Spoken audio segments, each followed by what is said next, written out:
چلے اسی تنخواہ میں سے جب بندہ بڑے بیٹے کی شادی کر کے بہو بیاہ کے لے آئے تو پھر بھی کام چلتا ہے، اور جب اس بیٹے کو اللہ بچے عطا کر دے تو اسی گھر میں، اسی آنگن میں، اسی چھت کے نیچے کام چلتا ہے۔ تو پھر تو مان جانا کہ چلانے والا تو نہیں، چلانے والا کوئی اور ہے۔ پھر تو مان جا کے چلانے والا کوئی تو اس وقت جب تنخواہ تیری لگی تھی تو کہتا تھا ابا ابھی میری شادی نہ کر، میں بیوی کو کیسے کھلاؤں گا؟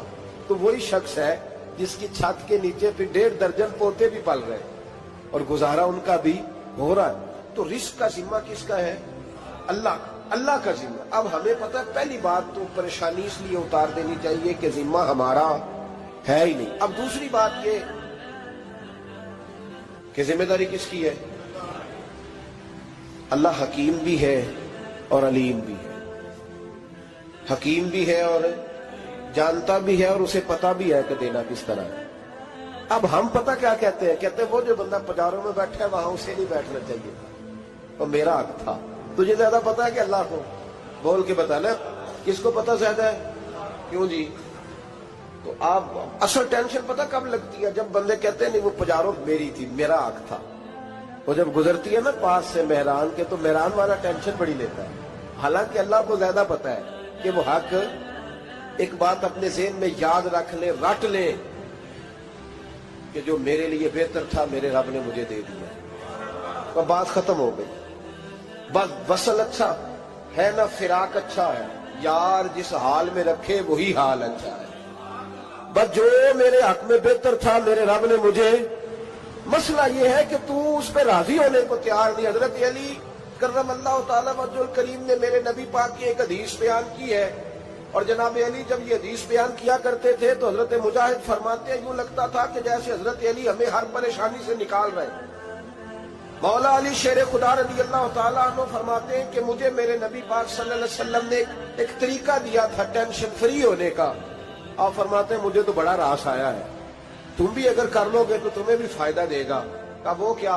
حضرت علی کہنے لگے محبوب علیہ السلام نے فرمایا تھا لوگوں تم اللہ کے دیے ہوئے تھوڑے رزق پہ راضی ہو جاؤ، وہ تمہاری تھوڑی عبادت سے تم سے راضی ہو جایا کرو گا۔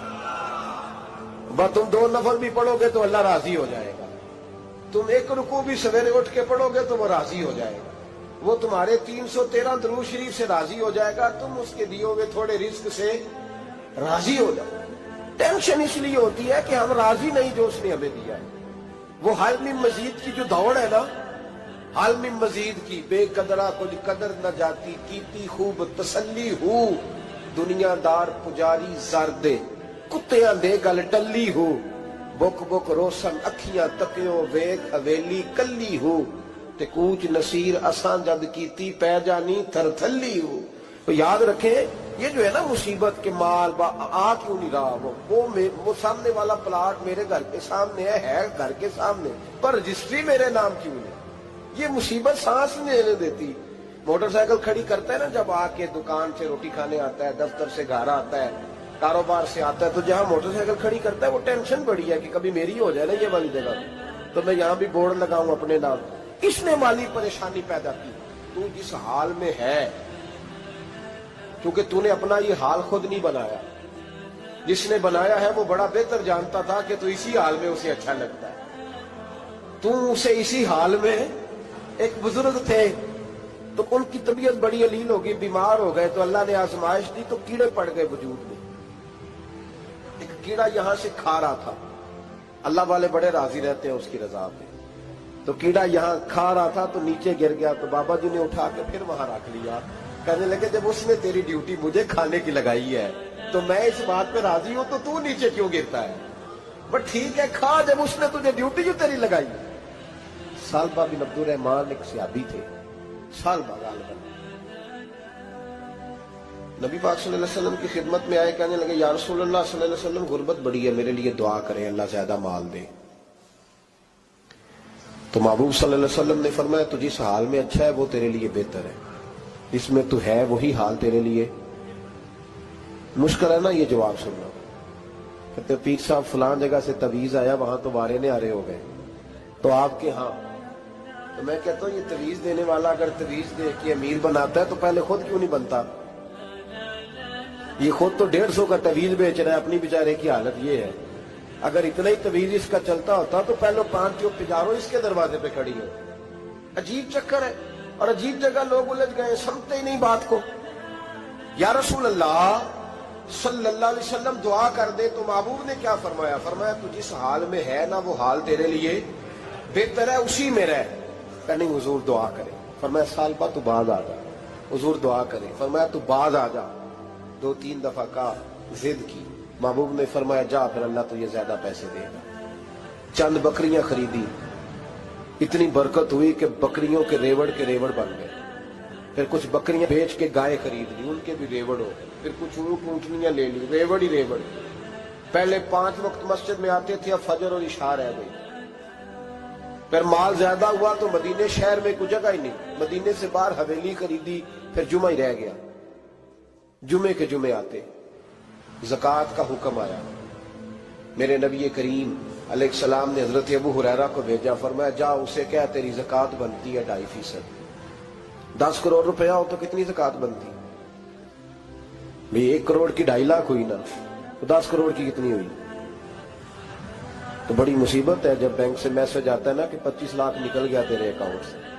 بہت بڑی مصیبت، بڑی ٹینشن ہوتی ہے. ایک صاحب میرے پاس آئے، ان کی زمین اچانک مہنگی ہو گئی. اچانک پہلے کچھ 15-16 لاکھ کی ایکڑ زمین تھی، پھر وہ کروڑ کی ہو گئی. تو میرے پاس آئے، کہنے لگے وہ 10 کروڑ روپے بنتے ہیں تو زکوٰۃ. تو میں نے کہا آپ نے کیا کیا؟ زری زمین پہ عشر آتا ہے، اس پہ زکوٰۃ نہیں آتی، تو آپ نے کیا کیا؟ کہنے لگے وہ کچھ سوسائٹی کے رول کے مطابق میں نے فائلیں وغیرہ لے لی ہیں، اب میں نا کبھی موقع آئے گا تو ان کو بیچوں گا. تو میں نے کہا اب تو آپ کا یہ مال ہو گیا بزنس کا، تو اب تو اس پہ زکوٰۃ آئے گی.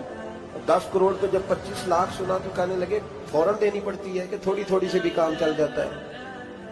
تو میں ان کا چہرہ دیکھنے لگا. میں نے کہا نہیں وہ تو آپ کو پتا ہے. ویسے حضرت عمر فرمایا کرتے تھے بانٹ کے نہ دو، کوشش کرو کسی ایک کو دو، چلو کسی کا تو کچھ بن جائے. تو ایک کو ہی دینی چاہیے. کہنے لگے تو مطلب یہ ایسا ہی حکم ہے؟ میں نے کہا آپ کسی اور سے تحقیق کر لیں. اب یہ بھائی لیتے وقت نہیں تجھے ٹینشن ہوئی کہ 15 لاکھ کا کروڑ ہو گیا تو اس وقت کبھی تو نے کہا کہ یا اللہ تو یہ کیسی سوچ ہے مسلمان؟ کس طرح کا اس کا؟ ہمارے ہاں جب کسی آدمی پہ حالات خراب ہوتے ہیں نا تو سب سے پہلے وہ اس طرح کرتا ہے کہ جو میں کہیں اللہ کے رستے میں دیتا ہوں پہلے اسے بند کروں. جس رستے تجھے آ رہا تھا پہلے تو نے وہ رستہ بلاک کیا. حضرت اسماء بنت ابی بکر صدیق کہتی ہیں میں حضور کو مسجد کے لیے، ادارے کے لیے، صحابہ صفا کے لیے کچھ دے رہی تھی تو میں نے گننا شروع کیا تو حضور مسکرانے لگے. حضور مسکراتے کیوں ہیں؟ تو فرمانے لگی، محبوب فرمانے لگے اسماء اللہ کے رستے میں گن گن کے نہ دیا کر، ورنہ وہ بھی تجھے گن گن کے دے گا. تو اس کے رستے میں بے حساب دے، وہ بھی تجھے بے حساب ہی عطا فرمائے. لیکن پہلے یہ والا پہلے دروازہ بند کرو، یہاں سے پیسے ختم ہو رہے ہیں. تو اس طرح کرنا بھائی. اس دفعہ سوٹ ذرا گرمیوں والے نہ خرید، لیکن جو تو اللہ کے رستے میں دے رہا ہے اسے دیتا رہے. لیکن ہم اپنا نقصان کرتے ہیں، زیادتی کرتے ہیں اپنے ساتھ. میں نے آپ کو پہلے بھی بتایا تھا پیار کی بولی ہے، پھر بولتا ہوں. ایک بڑے بڑے پیار والے دوست ہیں، ایک دفعہ مجھے کہنے لگے کہ آپ کئی دفعہ اعلان کرتے ہیں تو مجھے اچھا نہیں لگتا، اور آپ ادارہ بھی بہت زیادہ بننے والا ہے، بڑی چیزیں میں دیکھتا ہوں جو ہوں تو بڑا نظام اچھا ہو جائے. آپ دعا کریں اللہ مجھے پیسے دے تو میں بڑے سارے خرچ کروں گا اس کے رستے. تو میں نے کہا یا اللہ اسے 10 کروڑ دے، یہ 9.5 کروڑ تیرے رستے میں دے دے گا. تو چپ کر گیا، جس طرح آپ نہیں کر گئے سارے، تو چپ کر گیا وہ بھی. اس نے کہا جی نہیں جی انشاءاللہ کریں گے. تو میں کیا پلیا جی تے دعا پہ ہوں دیا، ابھی تو وہ آئیں گے تو تب دیکھی جائے گی. تو یہیں اڑ گیا. یعنی 9.5 کروڑ اللہ کے رستے میں خرچ کرنے کی دعا پہ بھی آمین کوئی نہیں کہتا کہ چلو آمین ہی کہہ دے. تو میں کہا تینوں تے 50 لاکھ بچتا سی گیا، لیکن تو اس سودے پہ تیار ہے. جب یہ سوچ ہوتی ہے، یہ غلط سوچ ہے. یہ بات تو اگر تم مسکرانے والی، لیکن یہ سوچ صحیح نہیں. حضرت عثمان غنی رضی اللہ تعالیٰ عنہ کہتے ہیں جس وقت نبی پاک صلی اللہ علیہ وسلم نے اعلان کیا نا جنگ کے موقع پر کہ 800 سپاہیوں کا خرچہ چاہیے، کہتے ہیں میرے پاس 600 کا تھا. یہاں ایک روایت میں حضور نے 1000 کا اعلان کیا تو میرے پاس 800 کا تھا. جب 2-3 دفعہ نبی پاک نے اعلان کیا تو کہتے ہیں میں نے کھڑے ہو کے کہا یا رسول اللہ پورا 800 میری طرف سے. کہتے میں نے 200 سپاہی کا خرچہ ادھار اٹھایا لیکن پورے 2 مہینے نہیں گزرے تھے، رب کریم نے مجھے کئی گنا کر کے پیسے واپس عطا فرما دیے۔ اور بات تو یہ ہے کہ تیری وہاں لو لگی ہو، تو تجارت کرتا ہے ان لوگوں کے ساتھ جو کیا دے سکتے۔ تو سالبہ کے پاس حضور نے پیغام بھیجا، پہلے تو کہا تیرے لیے بہتر نہیں مال، جب اصرار کیا تو بڑی برکت ہو گئی، بڑا آیا تو فرمایا زکوٰۃ دے، 2.5 زکوٰۃ ہے۔ جب سوچا کہ 5 اونٹوں پہ ایک بکری جائے گی اور بڑا سارا مجھے دینا پڑے گا، اب جب غور کیا تو یہ تو نہ کہا کہ میں نہیں دیتا۔ حضرت ابو ہریرہ سے کہنے لگے نبی کریم علیہ السلام کی خدمت میں عرض کرنا کہ میں خود آؤں گا۔ حضرت ابو ہریرہ نے آ کے عرض کی یا رسول اللہ صلی اللہ تعالی علیہ وسلم، حضور وہ کہتے تھے میں خود آؤں گا، تو کہتے ہیں محبوب نے ٹھنڈی سانس لی، فرمایا اسے کہا تھا کہ تیرے لیے مال بہتر نہیں، اب ہلاک ہو گیا، ہائے افسوس ہلاک ہو گیا۔ ان کو بھی تھوڑی دیر کے بعد احساس ہوا کہ یہ میں نے کیا کیا، نبی پاک کوئی کہہ دیا نہیں ہے، حضور کو کہہ دیا بعد میں آؤں گا۔ اب دوڑے آئے، عرض کی حضور میں سارا کچھ لے کے آئے ہوں، قبول کر لیں۔ محبوب نے فرمایا گویا بلال حبشی کی خشک کھجور بھی قبول ہے، اور صہیب رومی ایک اٹی بان کی لائے تو وہ بھی قبول ہے، اور عمار بن یاسر اور مصعب بن عمیر اگر 2 دینار دے جائیں اور کوئی پرانا جوڑا کسی سپاہی کے لیے چھوڑ جائے تو وہ بھی قبول ہے، لیکن تو اپنا لاکھوں لے کے چلا جا، تیرا کوئی نہیں قبول، معاف کر دیں۔ فرمایا جا معاف کیا، پر پیسے لے کے نہ آنا۔ اگلے سال پھر آئے، بندے ہوئے ہاتھ ہیں، محبوبہ میں دولت کا کیا کروں گا، آگ لگانی ہے، قبول کر لیں۔ فرمایا تو لے جا، تیرا نہیں قبول، گرا جو ان کی نگاہ سے وہ سنبھل نہیں سکتا۔ حضور نے وصال ظاہری کیا تو جناب صدیق اکبر کے پاس آئے، لاکھوں کا مال، ابو بکر قبول کر لو، تو جناب صدیق اکبر کہنے لگے اس کا کر لو جس کا نبی نے نہیں کیا، چل جا کوئی نہیں چاہیے۔ حضرت عمر کے زمانے میں قحط پڑ گیا، بارشیں نہیں ہوتی، غلہ نہیں ملتا، حالات خراب ہے، مالی طور پہ بحران آ گیا، غربتیں، مجبوریاں، تکلیفیں، آ کے روئے، عمر میرا قبول کر لو، مجھے معافی تو مل گئی تھی نا۔ فرمایا معافی اپنی جگہ پہ، پر جس کا مصطفیٰ نے قبول نہیں کیا۔ بہت سارے لوگوں کو پتہ ہی نہیں کہ ان کا قبول ہی نہیں ہوا، اور وہ الجھے ہوئے، انہیں خبر ہی نہیں کہ اصل بات کیا ہے۔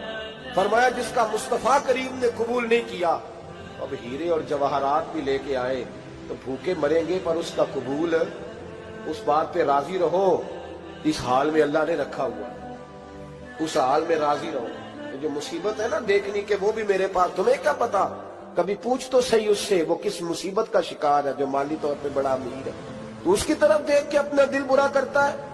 بس جس حال میں رب نے رکھا ہے اس حال میں رہ۔ حضرت عثمان غنی کے زمانے میں تو وہ وصال کر گئے، لیکن بھائی تو جس حال میں تیرا رب تجھے رکھتا ہے اس حال میں رہ، تیری مالی پریشانیاں ختم ہو جائیں۔ میں نے پہلے بھی شاید آپ کو ایک دفعہ کہا تھا، میں تعلیم سے فارغ ہوا تو میرے ایک استاد اور میرے کچھ دوست کہنے لگے افریقہ آ جائیں آپ، بھائی بہت بڑا ادارہ ہے، اس کو چلائیں، اس کو سنبھالیں۔ تو میری والدہ سے میں نے کہا، اس طبیعت ہوتی ہے نا انسان کی، میرا بھی دل لگ گیا۔